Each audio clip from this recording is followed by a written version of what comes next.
లేకపోతే ధర్మభుక్ష లాంటి వాళ్ళు, లేకపోతే అనేక మంది యోధులు రైతు నాయకులు ఉండేవాళ్ళు చట్టసభలు ఉన్నప్పుడు రైతాంగం కోసం, కార్మిక వర్గం కోసం మాట్లాడేవాళ్ళు. కానీ వాళ్ళ పరిస్థితి లేదు. చట్టసభలన్నీ కూడా సంపన్న వర్గాల వైపు, లేకపోతే వ్యాపారస్తుల వైపు, కార్పొరేట్ శక్తుల వైపు ఇవాళ మాట్లాడుతున్న దిశలో మన కార్మిక వర్గానికి రావాల్సినటువంటి చట్టాల రూపొందడంలో ఇవాళ అటువంటి అవకాశం లేకుండా మరి తీవ్రమైనటువంటి పేదరికం, అదేవిధంగా ఆర్థిక అసమానతలు, అదేవిధంగా కడు పేదరికంలో మన నిర్మాణ రంగంలో పనిచేసినటువంటి కార్మికులు మనం మొక్కుతూ ఉన్నాం.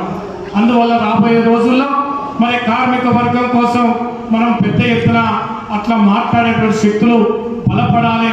భవిష్యత్తులో మన ఉద్యమాలు కూడా పెద్ద ఎత్తున సాగవలసిన పరిస్థితి ఉంది. ముఖ్యంగా ఈ దేశంలో ఈ 10 సంవత్సరాల కాలంలో మరి కేంద్ర ప్రభుత్వం ఉన్నటువంటి బీజేపీ ప్రభుత్వం పూర్తిగా కార్మిక వర్గ వ్యతిరేక పార్టీగా, కార్మిక వర్గానికి వ్యతిరేకంగా పనిచేస్తూ ఉంది. మీ అందరూ తెలుసు, మన భారతదేశంలో లక్షలాది మంది ఏఐటీసీ నాయకత్వంలో సందర్భం వచ్చినప్పుడల్లా లక్షలాది మంది కార్మిక వర్గం పెద్ద ఎత్తున మనం పోరాటాలు సాగిస్తూ ఉన్నాం. అనేక సందర్భాల్లో సమ్మెలు నిర్వహిస్తూ ఉన్నాం. పాలక వర్గాలు మరి మనం పోరాటాలు సాగిస్తూ ఉన్నాం.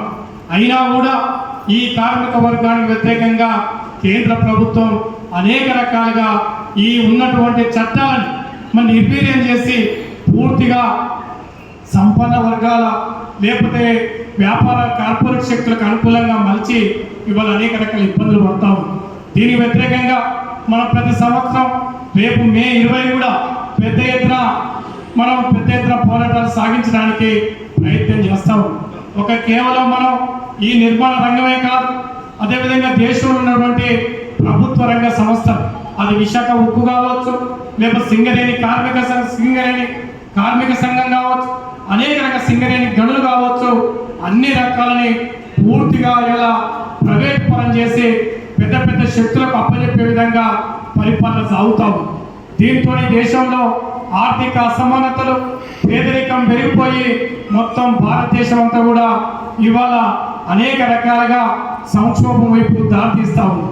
అదేవిధంగా మరి ముఖ్యంగా కేంద్రంలో ఉన్నటువంటి బీజేపీ ప్రభుత్వం కార్మిక వర్గాలనే కాదు, రైతాంగానికి కూడా వ్యతిరేకంగా చర్య తీసుకొని ఈ భారతదేశంలో వ్యవసాయ రంగాన్ని సంక్షోభంలో నెడతా ఉంది. మనం చూసాం, ఎన్నడూ కూడా ఈ భారతదేశంలో ఒక పెద్ద అగ్రగామి సంస్థ, మరి అగ్రగామి ఉన్న శక్తి కార్మిక వర్గం. కానీ మనతో పాటు ఈ భారతదేశంలో ఒక పెద్ద శక్తి రైతాంగం కూడా దాదాపు 1 సంవత్సరం కాలం పాటు ఢిల్లీ నగరంలో తిష్టా వేసి పెద్ద ఎత్తున పోరాటం సాగించి తీసుకొచ్చినటువంటి వ్యవసాయ చట్టాలకు వ్యతిరేకంగా మనం పోరాటాలు సాగించాం. నిజంగా రైతాంగ పోరాటం భారతదేశంలోనే కాదు, ప్రపంచంలోనే అప్పులపరిచే విధంగా మన కార్మిక వర్గానికి కూడా ఒక పెద్ద స్ఫూర్తినిచ్చింది. ఆ రైతాంగం చేసిన పోరాటం ఈ రకంగానే మనం కూడా పెద్ద ఎత్తున కార్మిక వర్గం కూడా ఈ కార్మిక చట్టాలకు వ్యతిరేకంగా మనం పోరాటాలు సాగించాలి అనేటువంటి స్ఫూర్తి కూడా మనకు కలిగింది. అందువల్ల మనం తీసుకొచ్చిన వ్యవసాయ చట్టాలకు వ్యతిరేకంగా మన ఢిల్లీ నగరంలో సంవత్సరం కాలం పాటు అనేక రకాలుగా మరి సమ్మె చేసినటువంటి రైతాంగాన్ని అర్బన్ నక్సలైట్లను, పంజాబ్ ఖలిస్తాన్ నినాదం, లేకపోతే ఉగ్రవాదులను అనేక రకాలుగా ఇబ్బందులకు గురి చేసిన 700 మంది రైతులు చనిపోయిన చలికాలంలో మరి మొత్తం కూడా నడి రోడ్డు మీద నిలబడి వాళ్ళు పోరాటం సాగిస్తే ఆనాడు నరేంద్ర మోడీ ప్రభుత్వం క్షమాపణ చెప్పి వ్యవసాయ చట్టాన్ని వెనుక తీసుకోవడం జరిగింది. మరి దీంతోనే మన కార్మిక వర్గం కూడా భారతదేశంలో పెద్ద స్ఫూర్తి పొందాం.